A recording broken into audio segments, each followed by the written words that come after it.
Hi guys, have you ever noticed sometimes we are not confused, we are just carried to source. आज पूरा दिन normal था, but this thought keep running in my mind again and again. Morning उठते ही fresh होके breakfast किया and directly study करने बैठ गए. First slot complete हुआ, then नहाने गए, lunch किया और फिर से पढ़ने बैठ गए. बीच में एक अनएक्सपेक्टेड गेस्ट भी आ गया, ए मंकी. उनको भी कुछ खिलाया. देन इवनिंग में मार्केट गए फ्रिज लाने के लिए. देन डिनर किया and again study mode on. And somewhere between all these small moments, I realized something. Sometimes we overthink too much, and slowly it steals our peace.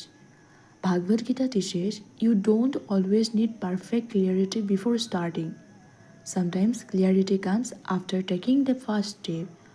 So today, instead of thinking too much, I just keep moving forward.